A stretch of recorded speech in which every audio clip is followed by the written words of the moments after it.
Great pickup. And yeah, let's see. You mentioned stem the bleeding, disrupt. That's the tempo breaker right there. It breaks the tempo. I wonder if they can dance to it. Let's see. We see game 3, Leo and Ingan. It's just a matter of time before we see Falcon Esports soar high and fly high if they do take down NIP Flash in a sweep. But the way NIP Flash choked out Dax, you see that, Ingan? Yeah, I mean, a while ago, even if Royal Milk was actually performing very well from the start, 7-0-7 start, they were able to turn things around and extend the game to their favor. But unfortunately, it's just that Falcons, they had a lot of neutral objectives to their side, used it to their advantage. One more look at that draft before we head on into the battlefield. Cloud and Dexter watching from up above. Woo! NIP Flash looking to extend this series against Falcon Esports, who is white hot. Bringing back that Fredrin, picking up a thing or two from their fallen enemies in BTK.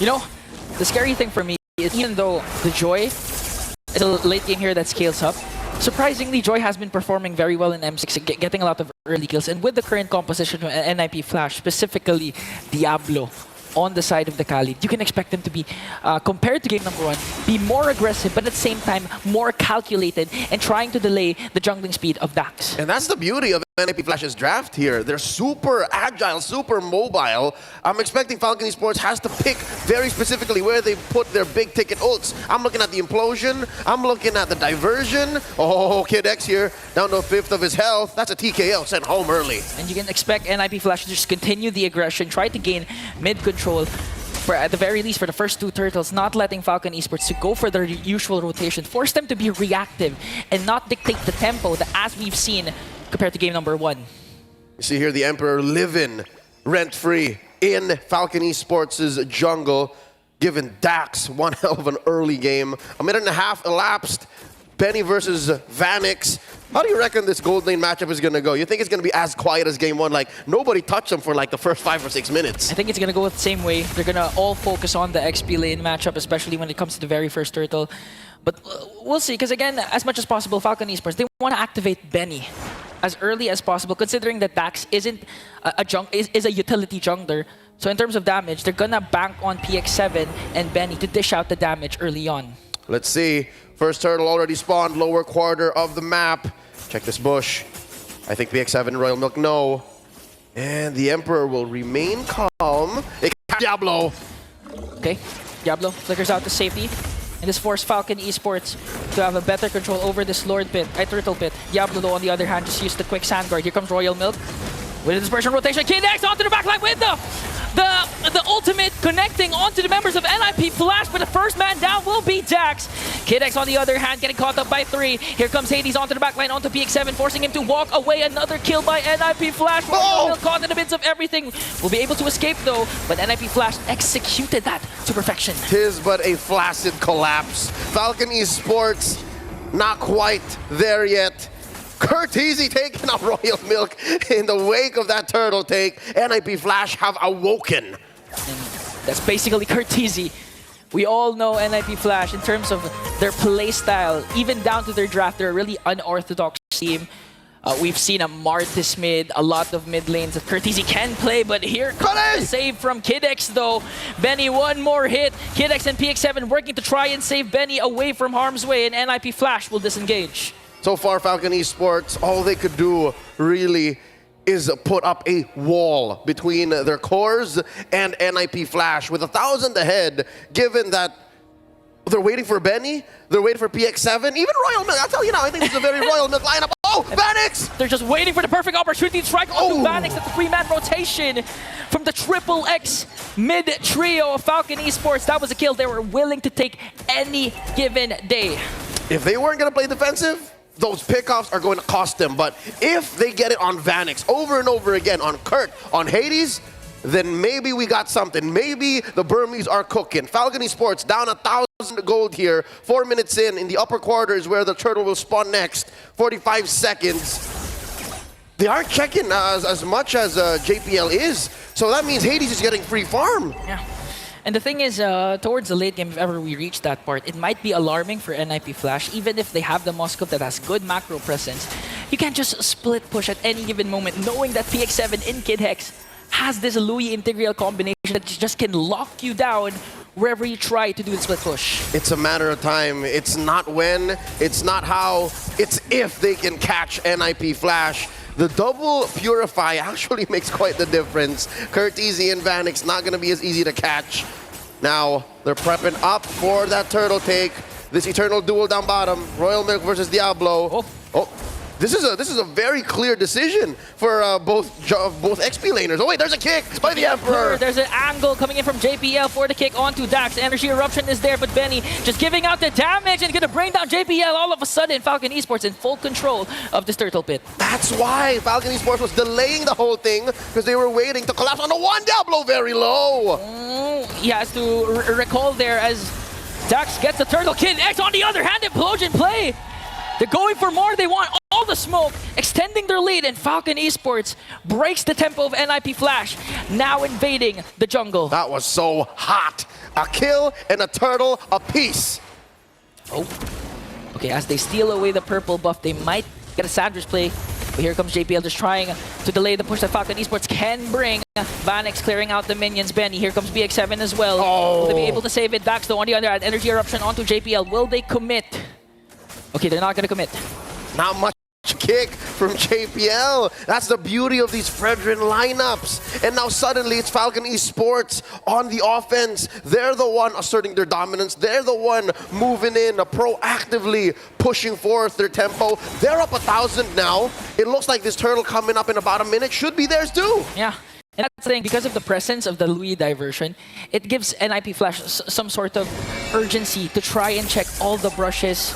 You know, make sure that there's no open, there's no angle for Falcon Esports to make a crazy play. And I reckon it's those angles that they're forcing on JPL that's getting them off time.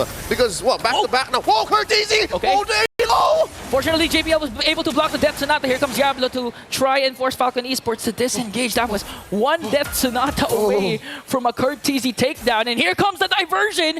They might be able to sandwich Hades, though. On the other hand, Falcon Esports is taking their time and trying to look for the perfect angle. NIP Flash's bruisers, the enforcers, putting up a perimeter. You shall not touch Hades. Curteasy back to the front lines after that recall. A TKO by Falcon. Not enough time they bought, though. And this is tough, because look, Vanix is pushing, and NIP Flash have initiative. They can say, we'll fight, or we'll turtle, and it looks like they can get away with both. Oh, but Diablo, will he manage to get away up against two Raging Sandstorm? But against two, that's not going to be enough. And this is the problem that NIP Flash is facing. Because of the presence of the diversion, they're forced to be reactive. They're forced to try and have the numbers game, have the number advantage, to force Falcon Esports to think about trying to go for the pickoffs. And they forced their decision. They said, hey, Vanix, all you got to do now is push. And now Vanix, trying to run away. He's sandwiched. Oh, sandwich! And get caught up by the Rhapsody of Benny. And that's the thing we were pertaining to early game. Eventually, they're gonna cast a diversion to try and look for Vanix, because we all know that this Moscow will just go for the turret pushes, go for the turret takedowns until he scales up. And Falcon Esports, they have some sort of urgency to try and stop that as much as possible. And they made the decision for the Singaporean champions. They knew that they could only split push. They knew that Vanix wasn't going anywhere without an SOD cross map. No one was down bottom. They've already passed mid. You're seeing here, folks, a soft counter to the Moscow, because the diversion can hide you. The diversion can put you in places where the SOD cannot hit you, giving the Moscow one of its main strengths, coast-to-coast map control. Looking at the items right now, Benny is what, 2,000 ahead of Vanix. 2.1k gold lead. This is also considering the fact that Vanix just picked up his DHS, also has a Purify, but despite the presence of the Purify, Falcon Esports was able to take him down 2 times in the last 7 minutes. So that's how Falcon Esports is when it comes to trying to go for those pickups. They're decisive, and at the same time, it's always the proper timing. It's a concealed play by JPL, looking for something. Checking that bush. Spots 3 from Falcon Esports. And look at Royal Milk. This is Royal Milk's signature CC. So far, calling the shots. It's as if the diversion wasn't enough to push back and cordon off NIP Flash from their formation. Even the jungle isn't safe. Yeah, that's why the yo-yo blitz of Royal Milk has been crucial, because we've seen a lot of times that Diablo you would want him, of course, to get control of the brushes for the unexpected Raging Sandstorm. But most of the time, you've seen him just use the quick sand guard because of the damage that Royal Milk has been expending onto Diablo. And it's a very similar story to game number 1. 9.5 minutes in, Falcon Esports have figured out a way to make Diablo play to their tune, to dance to their song. And it looks like Burmese are ready to tango. Lord spawned upper quarter. 9.5 minutes in. Check the bush here. Hades holding that tri-brush. Kid X spotted by Kurt. And we get a reset. Okay, we're gonna have a diversion. Royal Milk descending. Royal Milk onto the back line towards one Cortese. Forcing the Raging Sandstorm. Cortese will fall down. That's one member down for Falcon Esports. Vanix on the other hand working on the bottom lane. They're trying to go for a trade. And now Falcon Esports full control of the Lord Pit. They might be able to get the Lord away from NIP Flash. Gets the SOD. No one home. JPL hunted down by Royal Milk, standing there, asserting dominance. And NIP Flash just fold.